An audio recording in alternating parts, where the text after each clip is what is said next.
एमती सुआदिया चितौ मिठा चितौ पिठा एमती सॉफ्ट तुला परी नरम जदि बनै करी खाइबा को चाहूँगी तेबे वीडियोटी को निश्चय देखंतु केमती फुली देखंतु पूरा नड़िया दिया मिठा चितौ पिठा देखंतु आपण केते सुंदर देखा जाउची बहुत नरम तुला परी नरम खाइबा को सेमती स्वादिष्ट तेबे चलंतु फुल वीडियोटी आपण देख।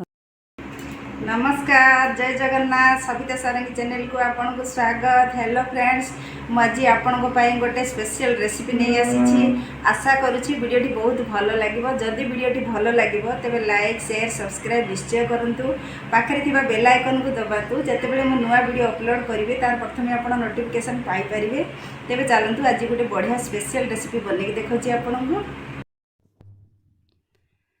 मु चितौ अमावास्या रे मु चाउल नहीं 1 किलो तारे बिरी नहीं 1 पाउ सेटा को मु पूरा 3-4 घंटा बतरे देती ताको धोई करी पूरा भल भाव 3-4 थर करी धोई देबे। धोई सारिला परे तार जति मैला फला थी सब बाहरी जीवो किंतु 3-4 घंटा बतरे देले टिके भल बाटी भी हो पारिबो। आ मु सेटा पूरा धोई देती आ 3-4 घंटा बतरे देती सेटा को मु एबे टिके टिके करी एबे मु सब जाक बाटी देबी। टिके टिके पानी देबे बेसी पानी देबेनी काहेकि ना चितौ पिठा एटा करबा। चितौ पिठा कले सेथिरे पानी ही जिवो काईना सेथिरे चीनी मिसिबो तो आउ टिके पानी ही जिवो सेथि पई टिके मोटा मोटा करी जति बाटिबे टिके टिके पानी देइकिरी पूरा मोटा करिकिरी ही बाटिबे। एमती करी बाटी सारला परे मु गोटे नड़िया नेइची ताको पूरा चिकन करी कोरी देइची आपण देखि पारुचंदी। सेटा हेले मु टिके पानी देइकिरी से नड़िया कोरो जाको सब जाको मु बाटी दउची। एबे टिके ही पानी दे दे बाटुथिबे जेतले दरकार पड़िबो दउथिबे सिना किंतु आगुरु पानीटा देबेनी। मु सब जा बाटी देली देखंतु मु एबे 1 किलो चाउल पाए बिरी आउ गोटाए नड़िया ताको कोरिकिरी मु सब जाको एबे पूरा बहलिया करी गोटे डेक्ची रे मु बाटी करी सब मिसई करी रखी दउची। एइटा को 7-8 घंटा फ्रिज रे रखी देबे।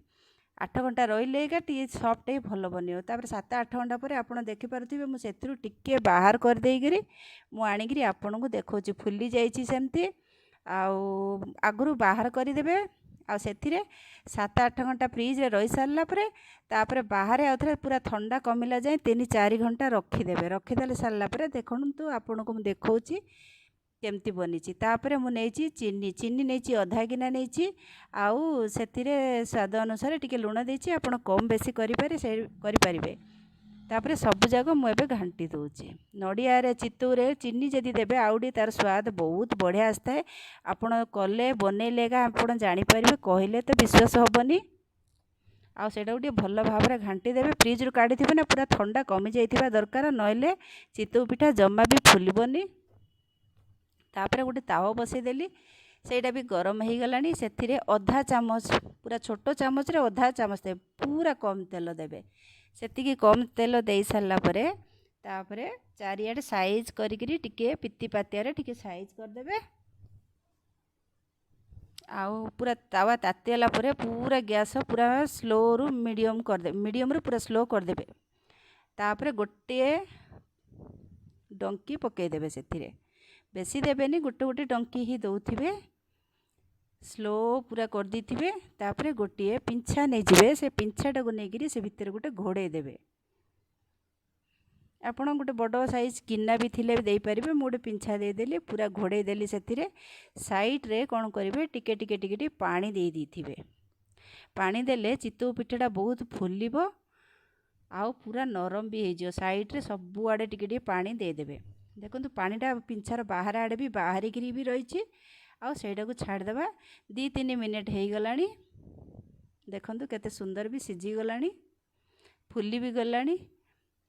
आ तापरे एटा को एबे मु बाहर कर दउची। बेसी समय भी लागेनी 2-3 मिनिट रे हो जाए। मु सेति सब बाहर कर दउची आ बहुत आराम रे भी बाहरी पारुची। मिठा नड़िया चितौ पिठा एमती सब जाक बाहर करिवे आउ खाइबे आउ खुआइबे।